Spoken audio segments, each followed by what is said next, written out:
34 தேர்தலை பத்தி தான் சத்தியமா யோசிப்பார். 29 யோசிக்க மாட்டார், அங்க யோசிச்சுட்டு இருப்பார். 2034னா 18 வயசு. அவன் இன்னைக்கு தான் 2006ல தான் பிறந்திருப்பாங்க. அவன் எப்படி யோசிப்பான்? ஜென்ஜி.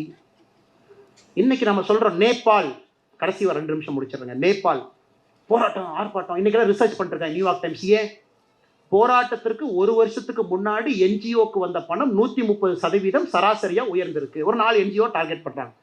நீ தாண்டா பணம் உங்களுக்கு வந்துச்சு, எப்படா வந்து சொல்லு. 130% எப்படி அவங்களுக்கு பணம் வந்துச்சு சொல்லு.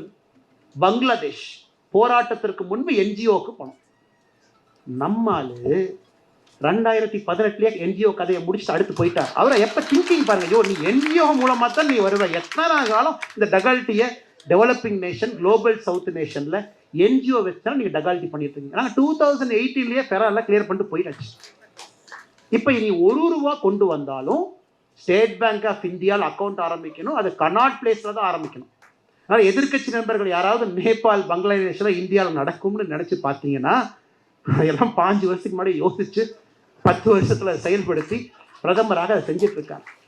நீங்க இப்ப யோசிக்கிறீங்க ராஜா, ஒரு 10 வருஷம் முன்னாடி யோசிச்சார். எதிர்கட்சி நண்பர் உங்களுக்கு இல்லைங்க, எதிர்கட்சி நண்பர்கள். இன்னைக்கு இந்தியாவில் ஒரு என்ஜிஓ $1 பெற வேண்டும் என்றால் ஸ்டேட் பேங்க் ஆஃப் இந்தியா வங்கியா இருக்கணும், கனாட் பிளேஸ்ல அது இருக்கணும், ஒரே ஒரு வங்கியா இருக்கணும். அதுக்குள்ள மட்டும்தான் $1 வரும். இதெல்லாம் சொல்லுவாங்க இல்லைங்களா, தம்பி லட்டுல வச்ச நினைச்சியா, நான் நட்டுல வச்சேன் அப்படிமா.